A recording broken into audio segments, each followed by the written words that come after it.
Olá, tudo bem? Você já parou para pensar no cenário econômico do Brasil em 2023?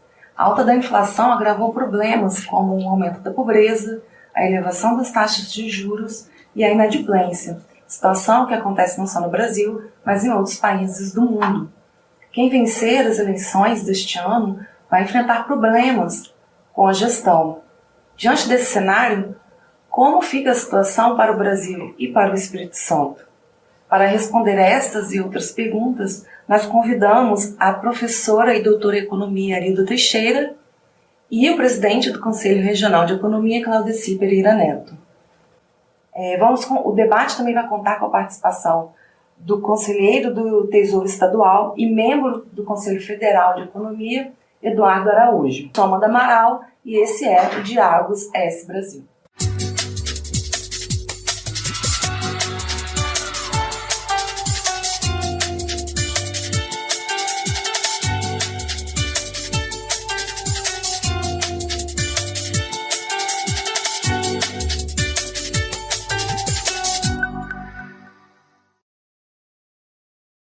Arilda, Claudeci, muito obrigada por terem aceitado participar. Prazer. Sejam bem-vindos. Obrigada. Além da pandemia da Covid-19, né, que afetou a todos em 2020 e 2021, em seguida houve o conflito no leste europeu entre a Ucrânia e a Rússia. As consequências destes problemas vão continuar no ano de 2023? Diretor, a presidente fala. Obrigado, Amanda. Obrigado. É sempre um prazer estar aqui com vocês. Bom, toda a pandemia, né, e a guerra desarticularam um pouco a estrutura produtiva do mundo e do Brasil, né? Então, houve um problema, especialmente pelo lado da oferta de alguns setores. Isso impactou decisivamente num processo inflacionário, tanto interno como externo. Então, os governos têm tentado, principalmente o controle da inflação, pelos mecanismos de de juros básicos, né? Recentemente, o Banco Central americano, o Fed, aumentou a sua taxa de juros, né? Agora, a taxa de juros está em 3,25% lá, que é uma taxa de juros bem elevada. Desde 2008, os Estados Unidos eles não tinham uma taxa tão elevada. Isso impacta o fluxo de capitais, né, porque o dólar hoje é a moeda forte. Os Estados Unidos é um país mais confiável, né, que os países emergentes, como o Brasil. Então, o fluxo de capitais tende a direcionar para esses países, né, com a taxa de juros mais alta. Bom, a guerra ela também traz um impacto de desarticular alguns mercados, mas pode ser benéfica para o Brasil e em alguns setores, né? Somente nos setores que a gente exporta, né? Nos setores exportadores, porque a gente acaba ganhando mercados que a Rússia e a Ucrânia não conseguem atender em virtude da guerra. Então a gente pode ser beneficiado aí o ano que vem. Mas o ano que vem vai persistir com um cenário ainda inflacionário, né? Esse ano também não vamos atingir a meta, não vamos ficar dentro da meta, e o ano que vem também nós vamos perseguir essa meta inflacionária. O Banco Central já sinalizou, né, que vão manter essa taxa de 13,75 da Selic aí pelo restante do ano, eu creio. E o mercado está considerando uma taxa um pouco menor para o ano que vem, 11,25, 11,50, mas ainda é uma taxa bastante alta. Agora a gente vai contar com a participação do economista Eduardo Araújo, que está em Londres, né, na Inglaterra, complementando seus estudos e não pôde estar presente.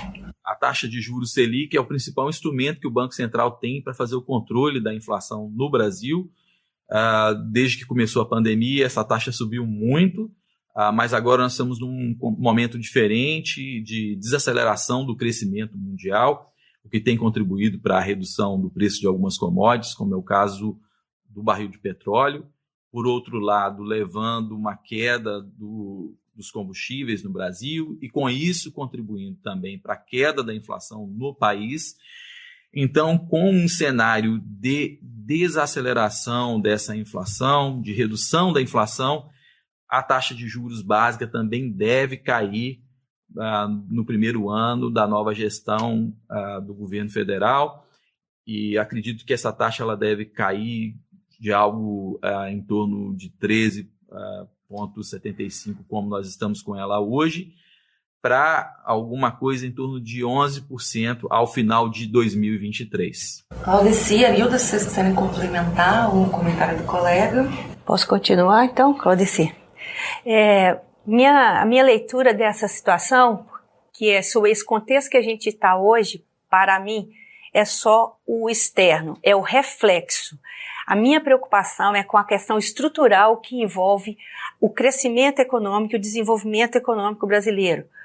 Por quê? Porque nós temos vários buracos na estrutura produtiva, e esses buracos é que criam os obstáculos estruturais ao crescimento. Não está se falando em nada a esse respeito. Não há uma proposta para equacionar ou direcionar os volumes de investimento. Não há uma proposta para as melhorias das instituições. Nós não temos uma resposta sobre a reforma tributária que está sendo discutida há mais de 5 anos. Então, os entraves estruturais da economia permanecem. O que está acontecendo agora, nesse momento, é o reflexo das reações, tá? Também pragmáticas, sem nenhum critério técnico, usadas pelo governo para atenuar o efeito do impacto da Covid sobre a atividade econômica, que muito foi por conta da omissão de governo no lidar com as decisões que deveriam ter sido usadas, e, em segundo lugar, o status quo da estrutura da economia brasileira, com o baixo nível educacional, o baixo nível de qualificação, que dificulta e encarece o setor produtivo. Então, o meu foco aqui, a minha preocupação, apesar do cenário parecer tranquilo, parecer que está encaminhando, a base estrutural da nossa economia está fragilizada e indefinida. Então eu vejo 2023 com muito pessimismo em relação ao crescimento e para a proposta ou possível aumento da taxa de crescimento. As previsões para o PIB brasileiro, inclusive, né, não são boas. Estima-se na casa dos 2%, né, o encerramento de 2022. Para os próximos eleitos, né? Que desafios eles vão ter dentro do contexto que, né, a senhora colocou para fazer o Brasil crescer? O ritmo de crescimento da economia é dado pelo volume de investimento que se faz para essa economia produzir, tá? O volume de investimento continua baixo. É uma taxa que a gente chama de formação bruta de capital fixo, que são as decisões de investir das empresas que geram capacidade produtiva, que vão gerar o crescimento econômico. Então, esses indicadores, inclusive saiu recentemente o segundo trimestre do IBGE, esses indicadores estão mostrando uma desaceleração e o volume de investimento continua baixo. Então, na estrutura, a nossa economia não tem fôlego para sustentar crescimento. E muito, eu posso até dizer, sem exagero, muito do crescimento que está havendo agora no Brasil é o crescimento normal de ano eleitoral, que há uma demanda compulsiva pelos gastos que o pleito requer, tá? Os empregos que ele gera, os serviços que ele presta, isso tudo ajuda a aumentar o PIB. Então, mas esse volume, esse aumento vai acabar domingo. E aí nós temos um país, uma economia para reconstituir. Claudici, você quer complementar? A professora Arilda, ela lembrou bem, né, que o que faz o PIB crescer, né, um país crescer são os investimentos. É ele que gera emprego, é ele que dinamiza as atividades. Existem, então, dois tipos de investimentos, né, investimento privado e investimento público. A gente sabe que em anos anteriores o investimento público tinha um forte componente, um forte percentual responsável por dinamizar a economia, né? Hoje em dia, em virtude das restrições fiscais, né, 96% do orçamento da União é comprometido com despesas já carimbadas, despesas obrigatórias, né, repasses. Então, cada vez mais o Estado está com uma capacidade de investir. Então, o que o Estado tem que fazer nesse momento, além de recuperar um pouco essa capacidade que está muito baixa, é criar as condições necessárias para o setor privado invista, né? Criar instituições, como a Arilda falou, que se recuperem, que tenham credibilidade, leis, né, que possam dar segurança jurídica para as empresas, uma revisão tributária ou uma reforma tributária, né, que privilegia a geração de empregos, que privilegia as pessoas que trabalham, né, que possam as empresas ter uma vida saudável, que gere lucro e também beneficie os trabalhadores. Então, as parcerias privadas, nesse sentido do investimento privado, são bem-vindas, porque o Estado também não dá conta de tudo, e nós temos grandes gargalos, né, de infraestrutura. Então, nós temos... o próximo governo tem muito por fazer, né, além das promessas, né, que cada um coloca nas eleições, né, que são promessas aí para agradar gregos e troianos também, a todos, mas eles têm o compromisso de ter uma gestão fiscal, né, pela lei, pela responsabilidade fiscal, mas também ter esse compromisso com o futuro. Eu acho que é isso que a Arilda está falando, no sentido de não se pautar, não é, que nas campanhas, um compromisso com esse futuro do país, com o que eu quero ser daqui a 10 anos, a 15 anos, né? Isso é importante para o país.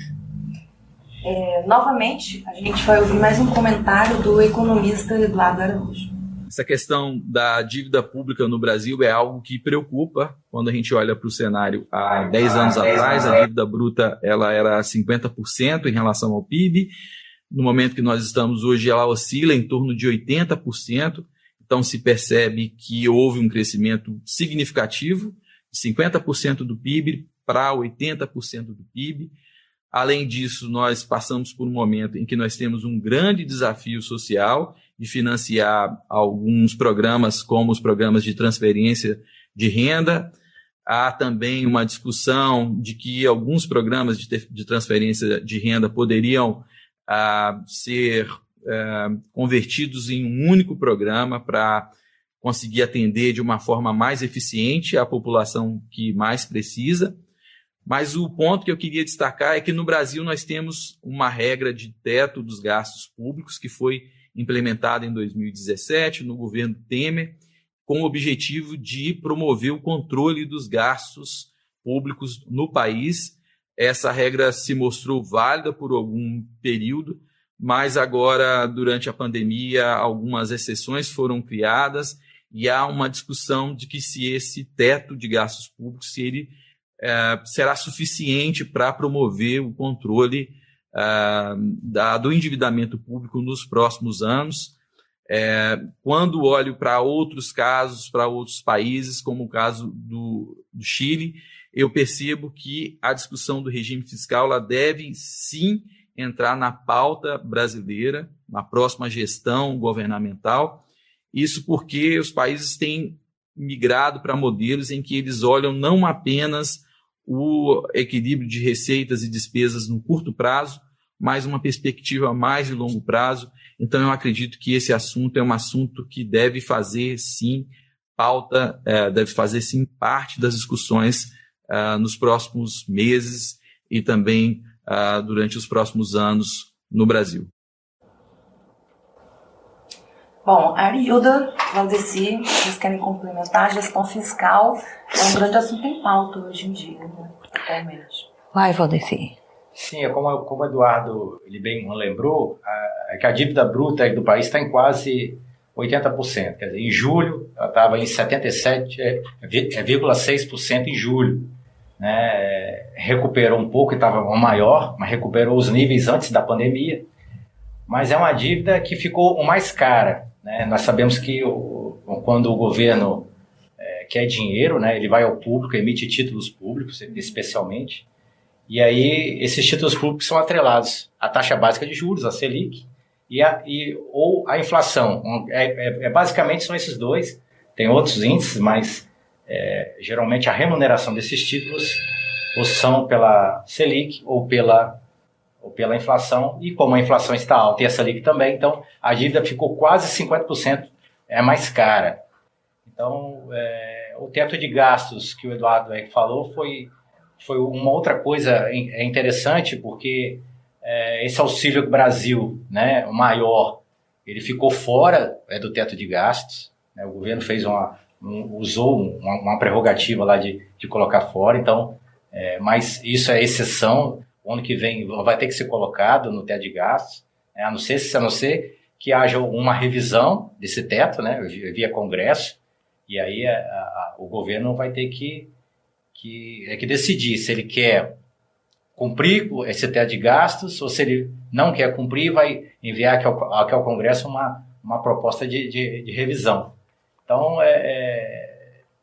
que é muito interessante, porque o governo vai ter que decidir. Então, às vezes, as promessas de campanha não vão de encontro, né, à área econômica de cada candidato, que sabe.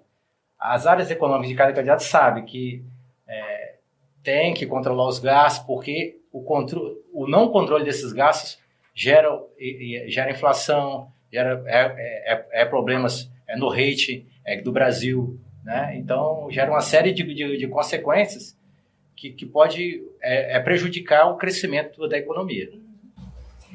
Bom, vocês citaram o fortalecimento da base estrutural da economia, nós falamos sobre a questão do controle de gastos, né, que vai ser uma questão a ser enfrentada pelos próximos eleitos, mas a atração de investimentos, essa dificuldade nesse mar de problemas com que eles vão ter que lidar de cara, né, porque são problemas esperados para o início de 2023.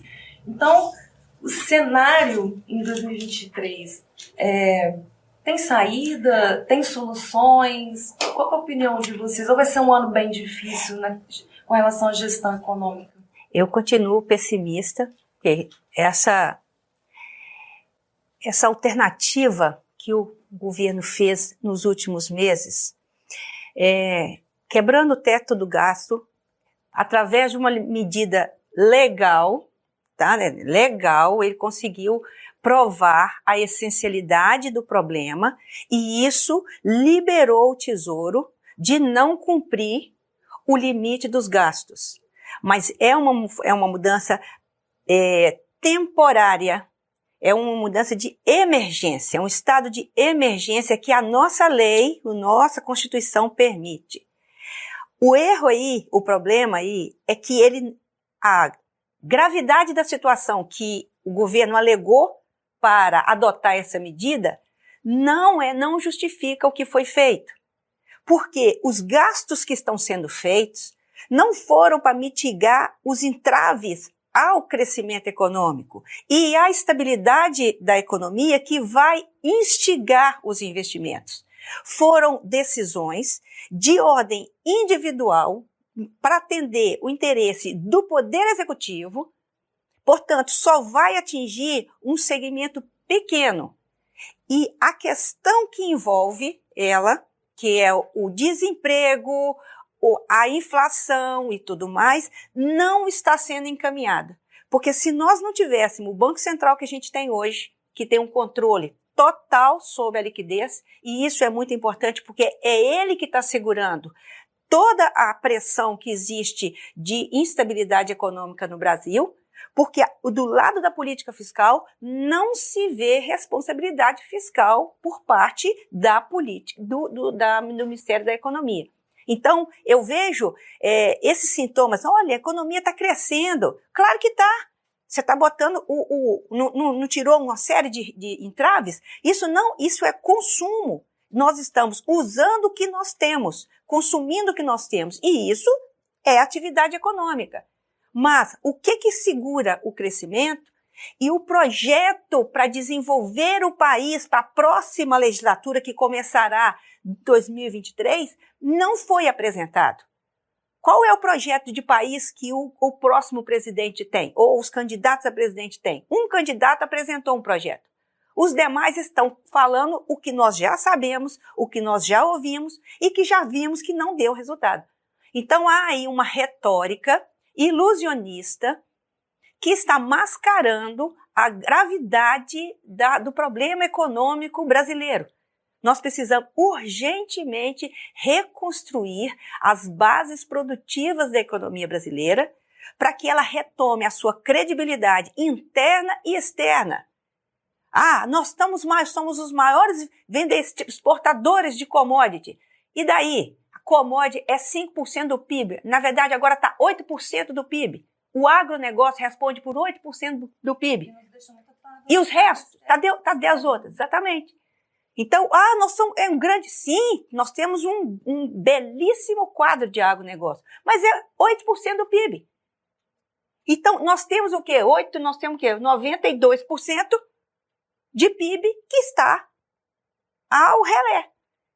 Por quê? Porque há condições institucionais não estão levando. E, pelo que eu vejo, o que está havendo são decisões convenientes, momentâneas, para dar uma impressão de crescimento econômico, de desenvolvimento econômico, quando nós estamos tendo crescimento decorrente de aumento de demanda, porque é ano eleitoral e há aumento de consumo. Resumindo, o buraco é mais embaixo. Não há motivo para ficar assim, nós estamos no paraíso. Não tem. Nós estamos no paraíso? Como eu disse. Fala aí. Nem nós e muitos países, né? Tem muitos países que enfrentam esse problema de falta de projeto. Mas eu queria aqui retomar aqui a questão do que, para mim, é o principal desafio do próximo governo, aqui além do projeto de país e tal, que seria a parte fiscal, né? A parte fiscal. Na nossa casa é assim, né? Na nossa casa, quando a gente desorganiza as contas, a gente passa um aperto, né? Uhum. O governo é que também. Então, desde de 2013, o Brasil ele não tem um superávit primário, quer dizer, que o resultado primário ele é composto de receitas, ou menos despesas, exceto o pagamento de juros. Desde 2013 que a gente não tem esse resultado positivo. Nós sempre estamos no negativo. Há uma projeção meio tímida de que o ano que vem a gente consiga ter algum superávit bem pequenininho, em virtude aí também da arrecadação que cresceu bem esse ano, né, mas em virtude também da inflação, do processo inflacionário que também aumenta aí a arrecadação do governo, né, logicamente. Então, assim... o teto de gastos é uma âncora, né? O resultado primário é outra âncora, que os governos têm que prestar atenção, porque não se pode desestruturar as contas, né? Todos nós que sabemos, isso é na nossa empresa, isso é em casa, enfim, o país sabe, não pode desestruturar a conta, porque isso traz, sinaliza ao mercado, sinaliza para as pessoas, para os outros países parceiros, que nós não temos responsabilidade com a coisa pública, né, com as pessoas, com o futuro do país. Eu acho que isso o governo vai ter que enfrentar, mesmo com as promessas aí de várias coisas que eles fazem, muitas vezes além do que está previsto nos planos de governo, mas eu creio que essa é uma preocupação que deva ser bem atentada pelos governos. Você mencionou uma coisa muito importante de ressaltar nesse momento. É a questão do resultado primário, né, que é o superávit ou déficit primário. E por quê? Porque nós temos 2 indicadores de responsabilidade fiscal. O primário, o resultado primário, e o resultado nominal. O primário, como ele falou, só inclui os gastos correntes e receitas correntes. Então, ele abrange um pedaço ínfimo do orçamento público. O indicador perfeito para a real situação das contas públicas é o resultado nominal, Porque além das despesas, tem lá os gastos com a dívida, o custo de carregamento da dívida. Então, você tem vários outros elementos que compõem o custo do governo, né, das contas públicas, que não aparecem. E esse resultado aí está uma temeridade. Nós estamos com quase 100% do PIB. Isso é taxa de endividamento nominal para país desenvolvido. Finlândia, Suécia, Dinamarca. País subdesenvolvido não pode ter um resultado nominal desse tamanho. Principalmente um país subdesenvolvido que não tem uma infraestrutura adequada, que não tem projeto para regularizar a sua estrutura tributária, que não tem uma estrutura de ensino que esteja ensinando as crianças para quando elas crescerem, elas possam pensar e saber decidir o que querem fazer e aí construir o país. Então, nós temos aí, na essência, na base do governo brasileiro, e isso é institucional, um câncer que está corroendo o poder econômico, que o nosso país, em termos de região, as possibilidades de nosso país crescer aos nossos olhos, com as nossas conveniências, nós estamos deixando isso passar ao largo. Observe que não há na discussão política nenhuma frase, nenhuma proposta de como vai ser, qual é a política educacional que vai ser usada em 2023, dado que a dessa última legislação foi uma catástrofe total. O que vai ser feito em relação ao Ministério da Educação? O que vai ser feito em relação a respeito das contas públicas, quando a dança lá dos excepcionais, aquilo que eu pedi, como é que é o nome da lei que fala quando o governo dá uma possibilidade de não cumprir a lei? Falou que agora esqueci. Esqueci o que é. Não lembrou ninguém? Então fica assim. Então, quando o governo abre uma exceção de uma regra, não cumpre uma regra que ele deveria ter cumprido, porque conseguiu na justiça o direito de não cumprir. Foi o que o atual governo conseguiu. Por que ele está conseguiu dar R$600 por auxílio desemprego? Porque ele pediu e foi aceito pelo Tesouro Nacional que ele pudesse gastar sem ter. Só que, como você falou, muito bem falado, nas nossas casas, quando a gente gasta mais do que pode, o que a gente faz? A gente corta tudo, não sai para passear, faz só o básico. O governo brasileiro não tem isso. Então, dentro dessa arrumação de casa que vocês colocaram aí, de que é necessário, que seria o certo a ser feito, diante de tudo que a gente já falou, de PIB, inflação, elevação das taxas, tem mais algum tema que que vai ser um desafio para o próximo presidente, para o próximo governador do Espírito Santo, que vocês ainda não comentaram? Deixa eu falar. Tem um tema muito importante, que é a inflação. E por que ela é importante? Não porque ela é inflação. Todo mundo já sabe o que é inflação. Porque nós estamos com inflação estrutural mundial.